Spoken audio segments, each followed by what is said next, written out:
Michael, do you want to do the introduction or because Kim's giving me the go sign? Oh, you're getting a go. Excellent. I'm getting a go from Kim. Let's go.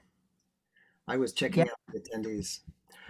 Hello, and welcome to our speakers night. And I have to put night in air quotes because this is not night. We are doing our webinar at 4 p.m. Eastern Standard Time on Saturday, April 9th. And some people may be watching it at another time, but we're grateful that you could join us for this.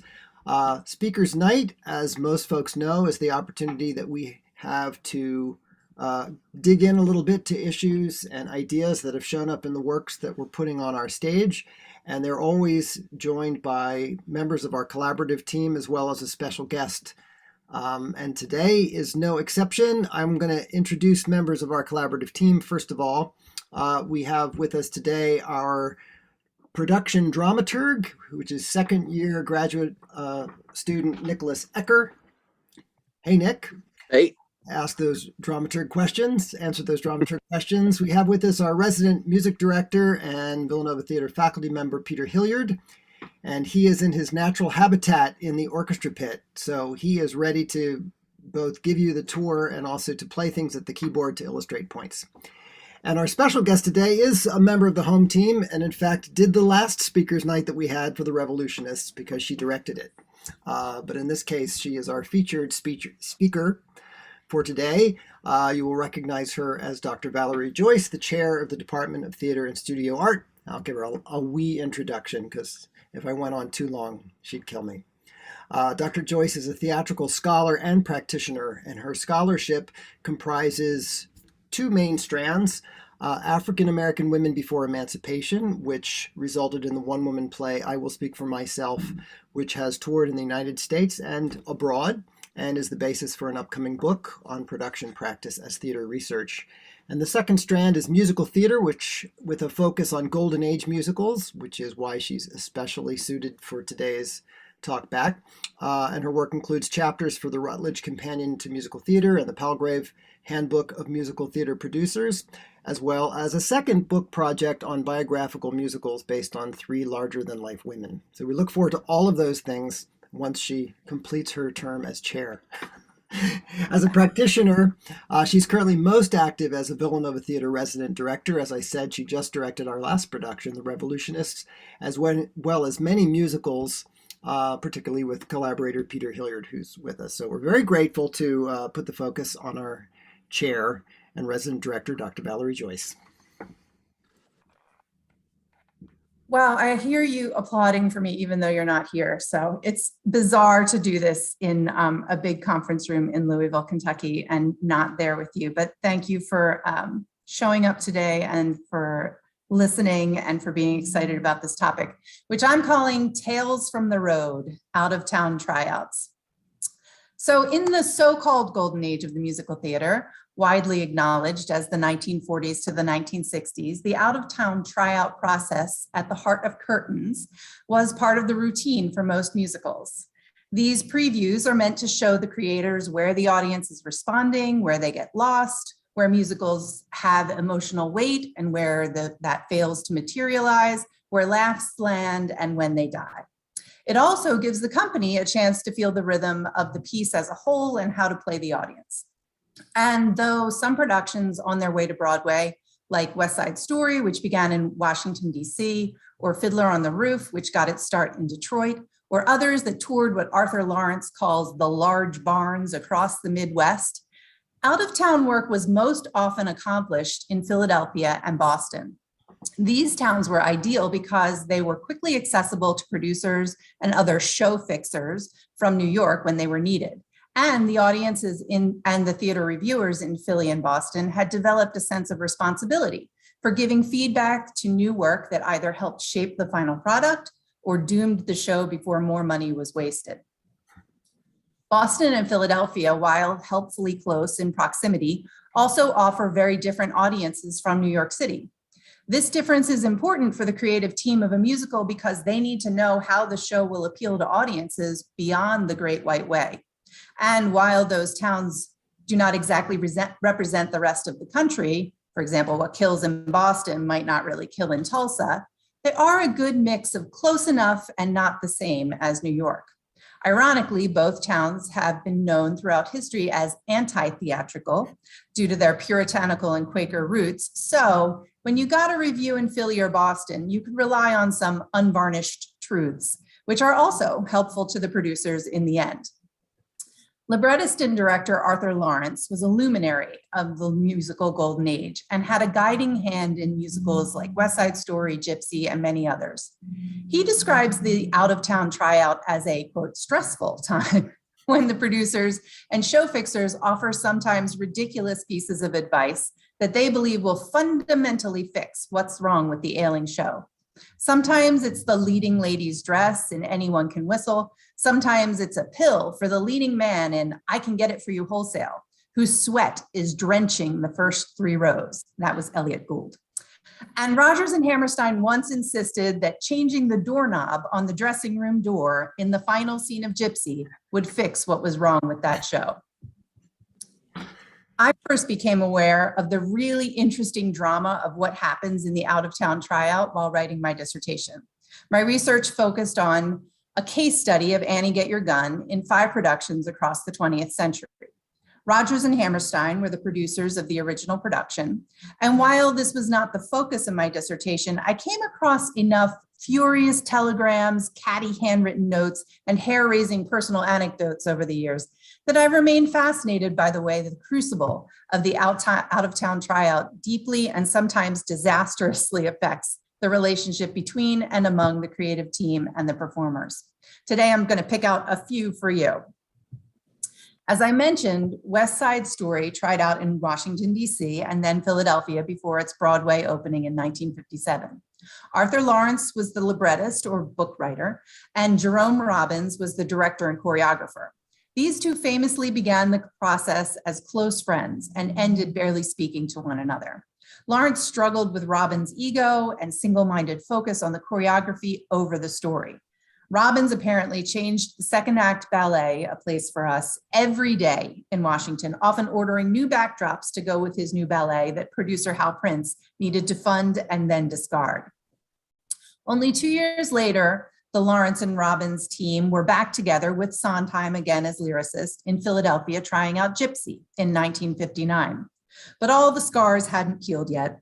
And according to Lawrence, Jerome Robbins struggled against the core essence of Gypsy, that the show is a portrait of a woman who is the Lear of musical theater. Instead, Robbins wanted a choreographic panorama of vaudevillians and burlesquers. He hired acrobats, jugglers, comics, strippers, showgirls, and dancers. Lawrence argued that anytime we left Rose or Louise, we lose the audience because we lose the story. But Robbins insisted on a Minsky Christmas show culminating in a big Santa production number. So Lawrence, along with lyricist Stephen Sondheim, wrote a burlesque that was, quote, so filthy it would be dirty in New York even today.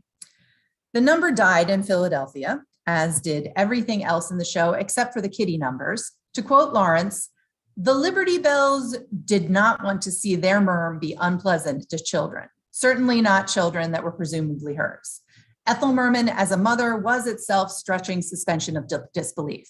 Now, that's not true because she was a mother of 2, but Arthur Lawrence was not always nice. After the first set of failures, Robbins then tried to fit in big dance numbers, first by cutting Little Lamb, Louise's big number, adding acrobats and showgirls dancing in the hotel corridors. This was, again, a disaster and only lasted 1 performance in Philadelphia. The Philadelphia audiences impacted another huge moment in the musical as well. They were dissatisfied that Rose had never admitted that she did it all for herself. The creators believed that she did admit that during the song, but the audiences wanted it in dialogue. So the creators reluctantly added a few lines after the number, but Merman refused to say them. She's notoriously, she locks in a show. She's called Mrs. Birdseye because she locks it in and it's frozen. Lawrence recalled no Rose that she played was going to say that she did it all for herself. Sondheim argued that she had said it in the lyric. Why couldn't she say it in dialogue? And she replied, I don't say it in the lyric. I say, starting now, it's going to be my turn. So they all tried unsuccessfully to convince her, and eventually Robbins went into the dressing room, and when he came out, she had agreed to say the lines. And according to Lawrence, what he said to her, neither of them ever told. I'll throw one more Lawrence story in just for the action-packed antics and also for Peter Hilliard. This time he was directing a Sondheim musical. On the first day of rehearsal for Anyone Can Whistle, Lawrence sat down with his leading ladies, film star Lee Remick, who told him that she would walk if Angela Lansbury, who was in a supporting role, got better reviews than she did in Philadelphia. During their 10-day tryout, which according to Lawrence was a paltry tryout, he was not happy with that. On the first day of previews, the ladies' room caught on fire, setting off a general panic in the theater. On the day of the second preview, an actor dropped dead in the wings. And on the third preview, and this will ring out for anybody that worked on curtains, a dancer overran the stage and fell into the pit, smashing a saxophone and sending the musician to the hospital, where, sadly, he also died of a heart attack. Sondheim called the reviews in Philadelphia humiliating and hostile, but Lawrence persisted, only to be met with opening and closing on Broadway after 9 performances in April 1964. In that same year, Jerome Robbins was in Detroit trying out Fiddler on the Roof. They had been working for a year and a half, so the basic structure was in place. But when they left for Detroit, after 8 weeks of rehearsal with professionals in New York, much of the actual production had not been staged. There was a lot of interpersonal drama. The first preview lasted, and this will also be familiar to Curtains members, nearly 4 hours, and there were many technical difficulties with all the works that they had put in. Boris Aronson's turntables, props were getting tangled, people were caught in the lights, all kinds of things. After several previews where the songs didn't work, Robbins was asked, "What are you going to do?" His answer was that he would fix 10 things a day. He worked in July and August in Detroit, and then in August and September in DC, which is crazy long. They'd worked a year and a half on just writing it, 8 weeks of actual rehearsal in New York, and then 3 months in tryouts in Detroit and DC. And by the time they arrived in New York in September 1964, they had a show that won 9 Tony Awards and brings together some of the greatest works of the golden age of musical theater. And just like that, the form began to change, with Curtains creators Kander and Ebb at the forefront of the new style of musical theater with Cabaret in 1966. Before Hal Prince took his production of Cabaret to try out in Boston, he had 2 private shows for his most revered collaborators, one for Stephen Sondheim and one for George Abbott, one of the most prolific and underappreciated show fixers of all time. Abbott advised Prince to cut the show down. It was 3 acts before it went to tryouts. He said, "It's got to be 2 acts. I don't know where the curtain's supposed to come down." This is something they worked on while they were in Boston. And the Boston critics, after previews, were generally enthusiastic. Kevin Kelly of the Boston Globe praised the Kurt Weill flavor of the music, calling it polished with its own originality, a sour note reality that is perfect. Though one critic hated the expressionistic, shadowy figures that Prince eventually cut, the audiences were not as enthusiastic. The creative team was discouraged every night as they watched an audience expecting a show in the traditional Broadway musical formula. They would leave their seats and abandon ship. Librettist Joe Masteroff recalled, "Within 10 minutes, they saw those not so great looking chorus girls, and the show seemed on a grim side, and people began trooping up the aisles." The team was discouraged, and Masteroff whispered to Ed one night, "You realize, of course, this is a big flop. The critics will like it because it's brave, but the audiences will hate it." Following Abbott's advice of cutting the 2 acts required sacrificing many of Kander and Ebb's songs in the process. Kander and Ebb originally composed about 47 songs for Cabaret, but only about 15 were ultimately used. Ebb noted that the narrative kept shifting, characters were added and deleted, and there were many scenes that were seriously considered that never were done. In fact, the collaborators wrote 2 scores, one for the book scenes and one for the Cabaret. And on the night the show went down from 3 acts to 2 acts, Ebb, quote, "took to his bed in the Bradford Hotel with Kander holding one hand on one side and Joel Grey doing the same on the other, with both friends assuring him, 'It's not a disaster.'" By the end of the run in Boston, they were beginning to get letters of protest against the number, if you could see her through my eyes, from various Jewish groups that were finding it anti-Semitic and more. But Prince stuck to his guns and took that show to New York, and eventually they had themselves, they got it down to 2 acts, and they had themselves a show that won 8 Tonys in the end. I'll offer one last bit of wisdom from Lawrence before I hand it off to Peter to talk a little bit more about Candor and Ebb. But he says, anytime that he got feedback during that out-of-town process, he would say, I remember the attack because I respected the attacker, just as I remembered the praise because of my respect and admiration for the person it came from. But I would have done what I did without a word from either one of them or anyone else. And so the moral of the story is, do what you believe in. Thank you. Those are awesome stories, Valerie. Thank you for sharing all those, and a great setup for Peter Hilliard in his habit trail there in the orchestra pit. And Peter, you're going to pick up the ball and help. Sure.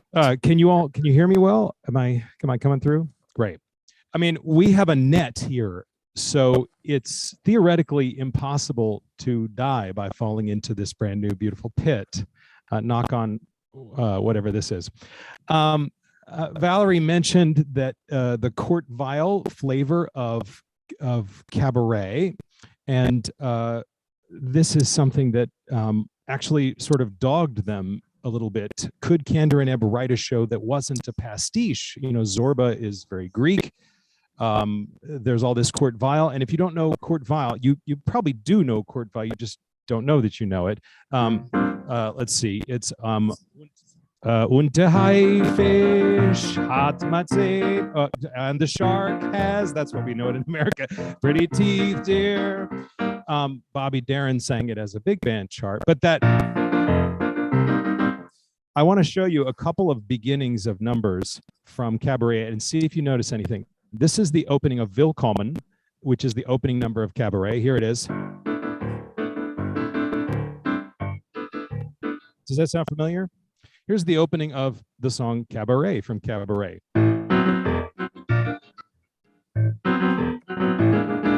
Here's the opening of Don't Tell Mama from Cabaret.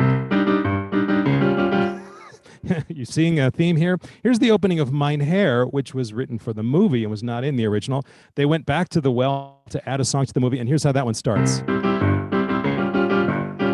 They use that flavor, and very famous musical theater conductor and theorist, Lehman Engel, took them to task for this and said, you know, why don't you try to sound like yourselves? And there's a wonderful moment in Curtains where I'm going to have to find it really quick. I was all set with that last set of examples. There's a number in which the two collaborators have broken up, and one of them has to write by himself. The composer has to write by himself, and of course, Candor outlived Ebb and had to finish this score without him. And so in the middle of the number, I Miss the Music, which I'm going to find in this very long score here. Oh, it's right there. The composer sings, when you're writing a song and you have a partner, the room is filled with jokes and chatter. She says something, you say something. She writes a line, you play a vamp, and then he plays,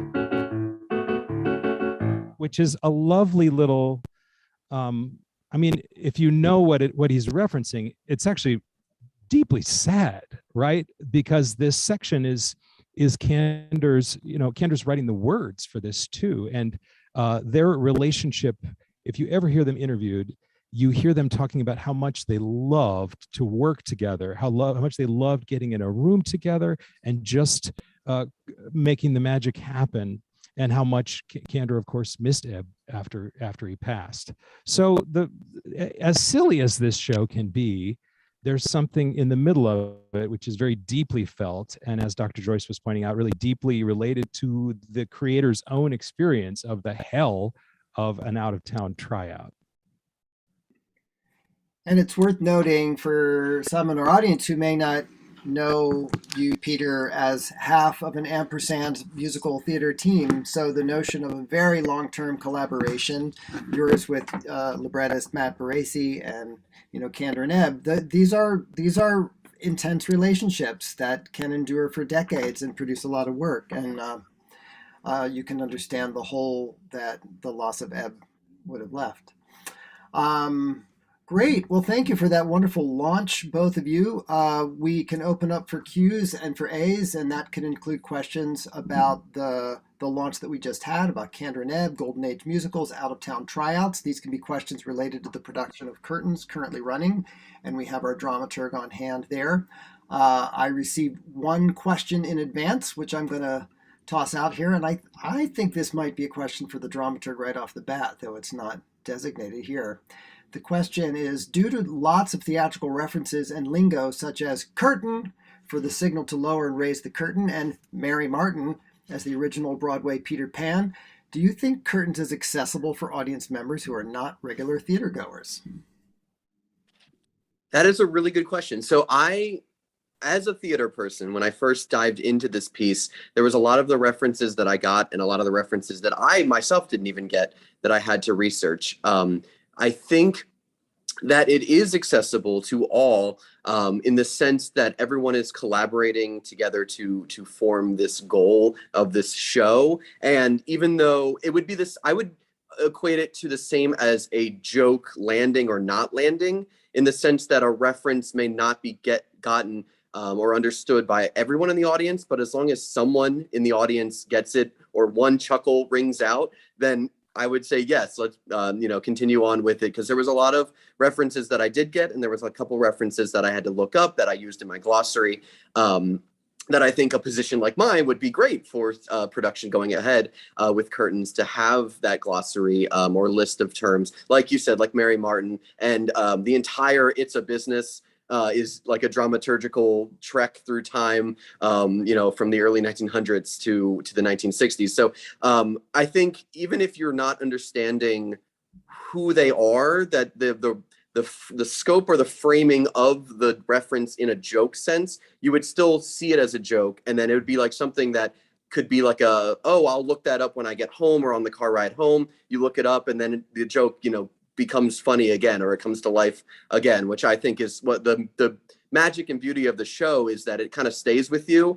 And it's like, and you almost need to see it twice, because not only because it's a murder mystery, but also because it's, all those homages, that coming back a second time actually makes the show, I argue, better, or a better experience to see it twice. That's great, Nick. And it also reminds me that it feels very much that the show has some insider winks, but that mostly it is attuned to outsiders. For example, early on, we're like, you're the producer, you're the person who does this, right? Or you're the stage manager, or Oscar, you put this much money in the show. It very carefully lays out what are the roles of these various people so that a non-theater audience can orient themselves. Mm-hmm. Yeah, I would definitely agree with that. And Nick, you have a second question in a row because you're a popular person. Great. And this is from Chelsea Dramel, who is asking a question. I would love to hear more on how your background as a musician has informed your work as a dramaturg. I'm especially curious to hear you speak on how the score influenced your research, or if it did not. And I do not credit the first question, which came from Sloan L. Garner. Well, great, Chelsea. Thank you for your question. I think being a musician, being in this business, as you would call it, being also, playing as well, I think it definitely helped my areas of research, because I also think with taking Dr. Joyce's class with musical theater as well, that everything kind of was like building on itself, and all of my past research and all of my past experience with directing or playing or what have you has just been kind of building. And I feel like my work with Curtains has not only made me a better, artist or thespian or whatever, but also, just a better overall, artist and musician too, because of all, like I said in the past question, doing all the research, figuring out all the shows that they're referencing and everything has kind of bolstered my understanding of like musical theater canon, and especially taking musical theater with Valerie as well this semester has helped that.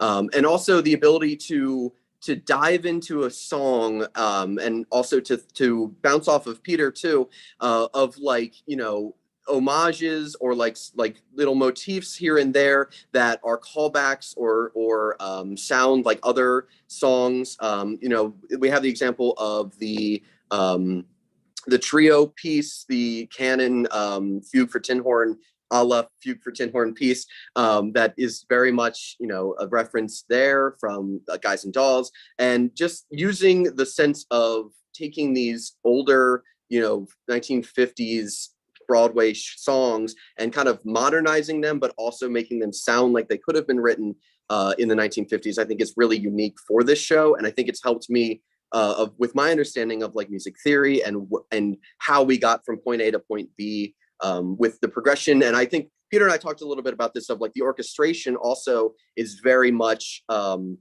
centered in how the 1950s was orchestrated. I'm sure Peter could probably go into a little bit more detail about that with the wonderful pit orchestra that we have for the show. But the instrumentation is very much akin to how it was in the 1950s, you know, diving into the instrumental arrangements of that, which is not how it typically is today, with a more modern musical.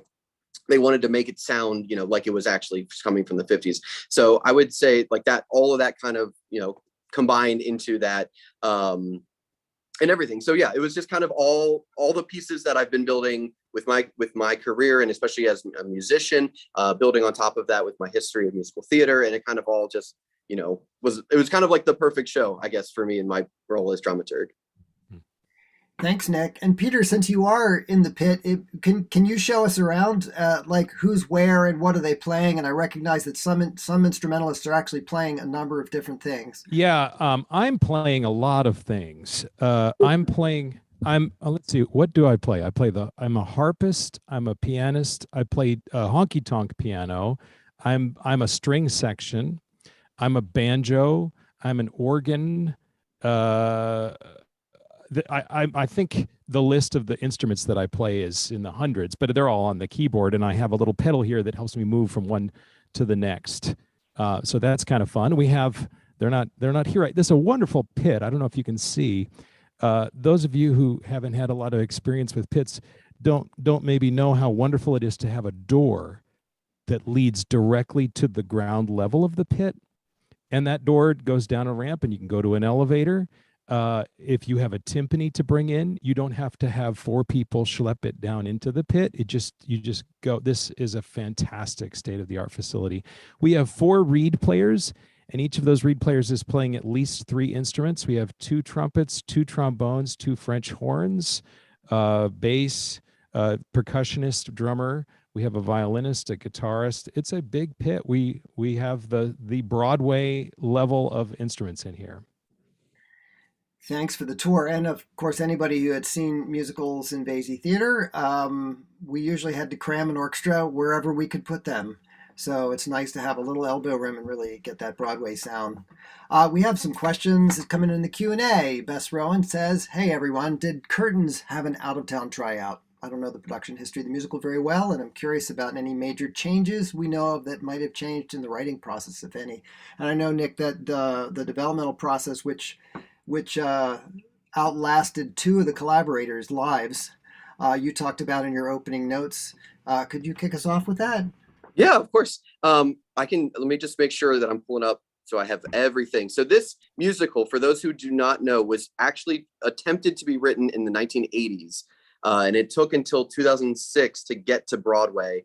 So it took, you know, over 25 years from its inception to actual Broadway to open for a live audience in any official capacity. So originally in the 1980s, it was supposed to be a homage / murder mystery to 80s theater. And it was supposed to be like a tongue-in-cheek, like, oh, the 80s and 70s kind of like ruined the theater. And it's just like a tongue-in-cheek way of poking fun at like modern shows like Chorus Line and all of those other shows that were coming out in the late 70s and early 80s. It was originally called Who Killed David Merrick, and then eventually kind of just sat and didn't really do anything for almost 15 years. They kept trying to get it off the tape, off the floor. They kept trying, and it just kind of kept failing and failing and failing. And it did follow the same format. It was a play within a play. So there was the show, which is Robin Hood and Curtains, but it was originally going to be, if I can do a quick, it was supposed to be in reference to Tango Mogador, which I'm sure Peter might be able to talk a little bit more about that, but a lot of the songs were taken from that for the show within a show, and then the songs outside of it was the same essential theme of Curtains, which is a bunch of people collaborating to make this show. A lot of the characters were kind of the same.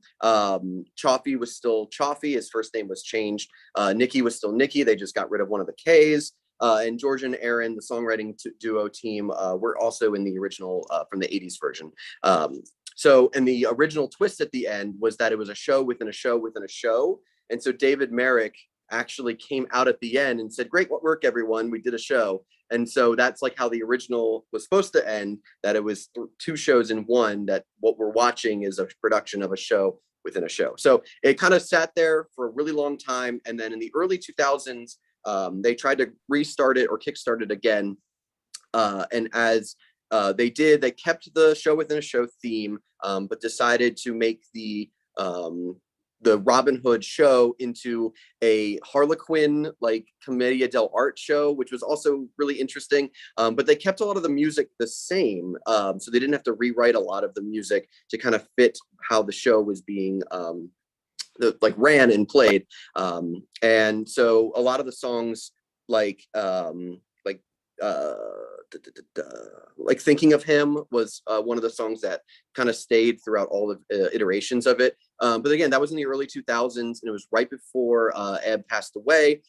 It never really got off the ground. There was some staged readings of it, which is where Rupert Holmes came in, and he saw it, and he was like, "Oh, that's really interesting." So they decided to kickstarted again once Peter Stone passed away, and they decided to make it take place in the 1950s, 1959, golden age of Broadway.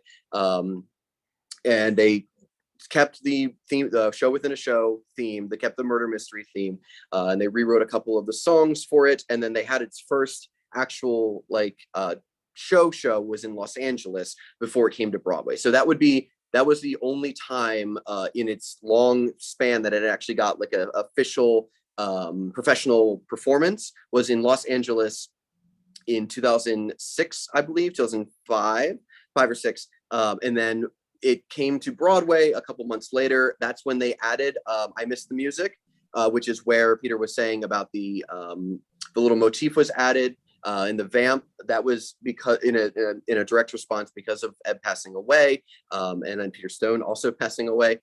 They added that, and that was like the little spark that they needed that to make it to Broadway, to make it actually a really big success. And then David Hyde Pierce was picked up.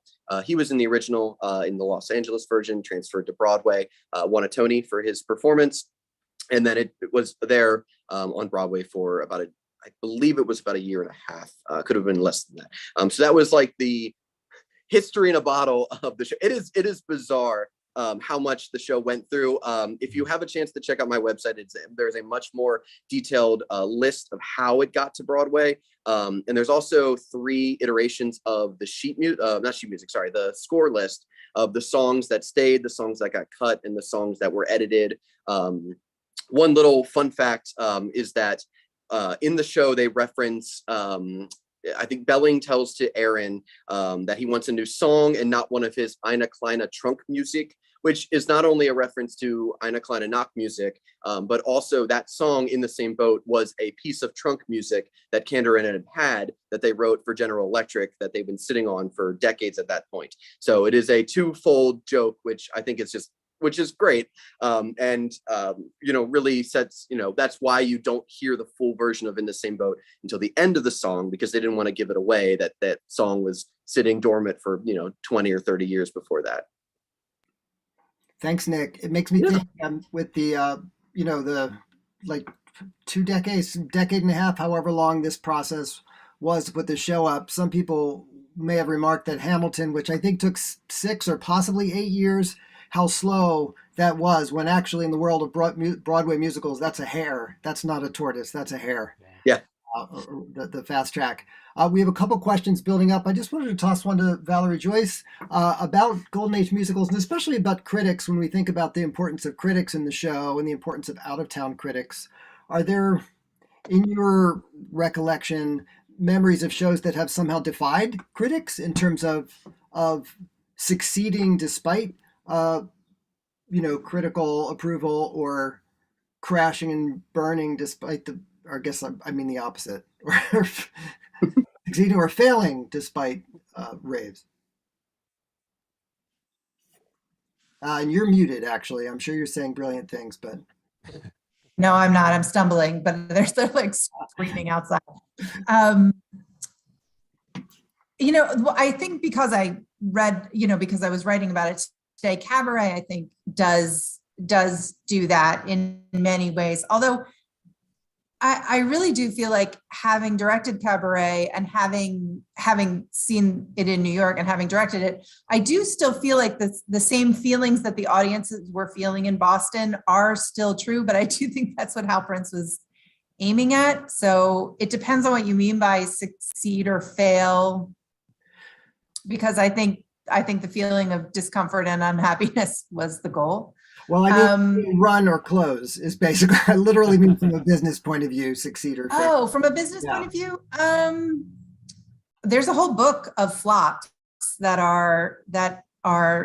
is a really interesting book called Not Since Carrie, that documents flop after flop after flop. I mean, but I don't know that I can say specifically that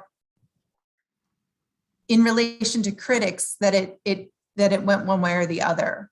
I do know that West Side Story, there's a great story that Hal Prince tells about how the audiences just left, the 1957 Broadway audiences just left and left and left. And it really wasn't until the film, which the original team actually hated. I think Arthur Lawrence, who again is not very nice, but called them Peroxide Max Factor Jets. He was really not a fan of the film. But it wasn't until after the film that West Side Story became the West Side Story that we all receive now. Oh. Well, thank you. Back to our Q&A. Giannis asks, and his question for Nick or whoever would like to pick it up. What was your crack/thread, to use our dramaturgical language, into the musical? You have mentioned homages to other musicals and niche references, but what really helped you sink your teeth into this one?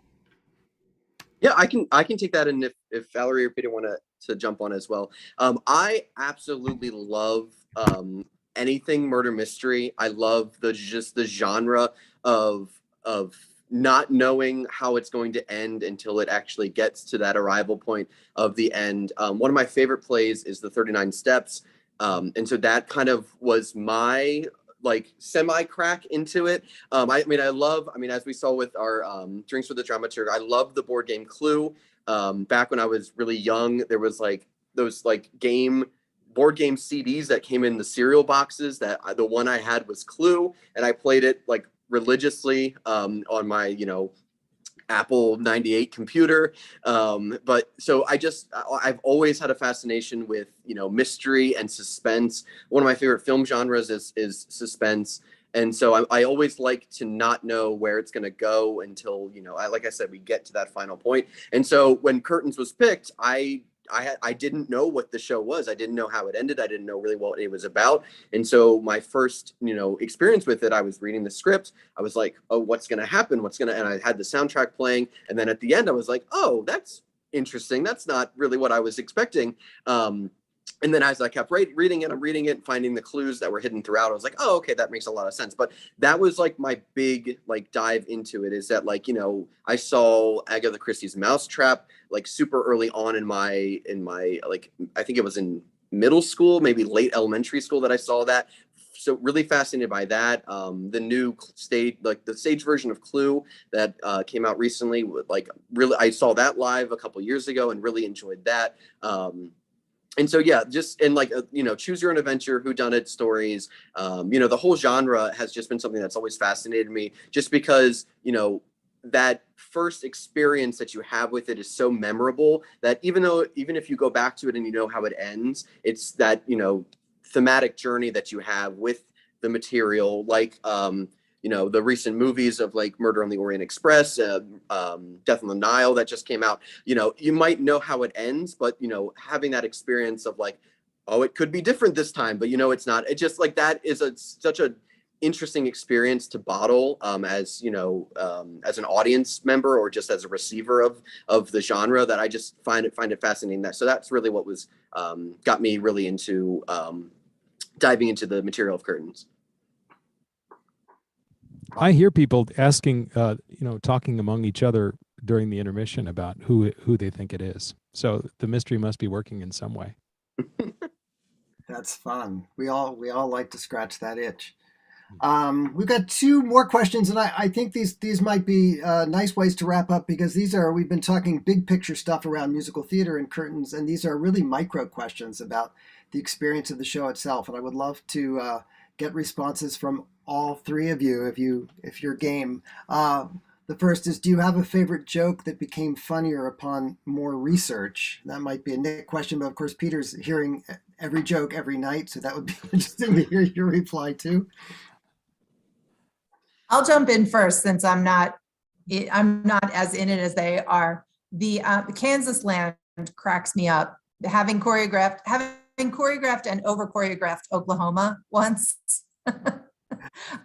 Kansas Land makes me giggle every time I watch it.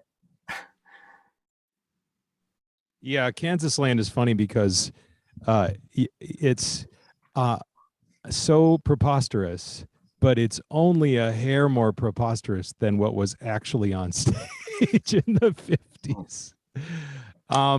I'll give you a little Easter egg, since we're coming up on Easter, I guess, pretty soon here, that I just discovered. Because, Michael's right. I keep watching it over and over again. And unlike these folks, I don't have to remember a whole show worth of lines. So I just keep watching it and watching it. It's amazing what you hear. Maybe it's Stockholm syndrome that I'm hearing these things.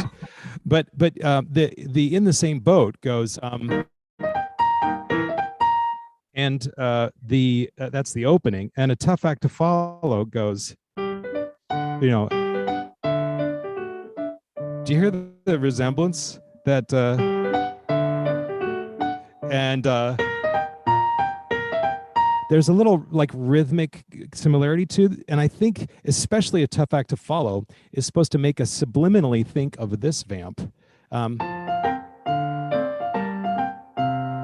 which I didn't catch until maybe a couple of days ago. I'm like, oh, it's MGM, but what is it? And I was like, oh, it's Singing in the Rain. It's not really a quote. You know what I mean? You're not supposed to go, Singing in the Rain, but it's supposed to like make the little chemicals in your brain go, oh, MGM, which it does beautifully, I think. The vamp that Brian plays, that's that thing. That's supposed to make me think I'm in.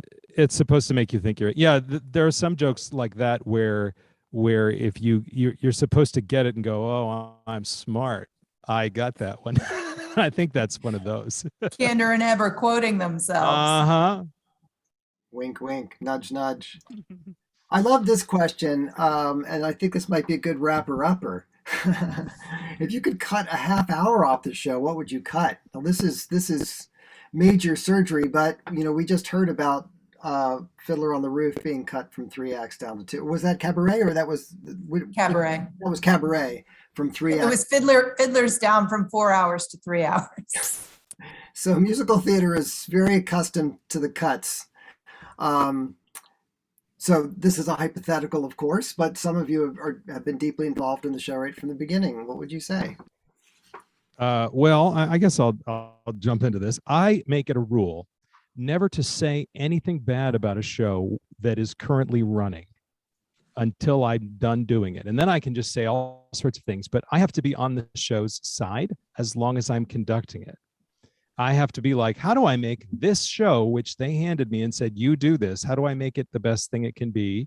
And then later I go, man, that was horrible. So on principle, I can't really answer that question. But I think behind that is a question about, it's a long show. like, and the second act, which is supposed to be shorter than the first act, generally, you're supposed to kind of want to move things along in the second act.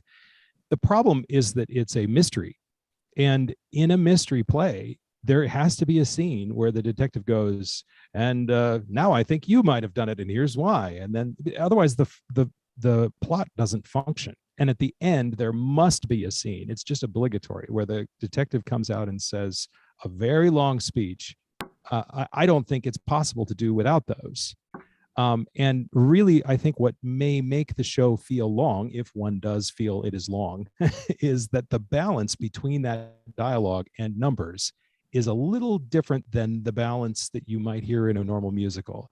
Normally, after 4 minutes of dialogue, it feels like we should be having a song right now. And this show breaks that rule a few times, but I think, and maybe this is just because I'm still conducting the show, I think it sort of has to for the mystery part of the show to function.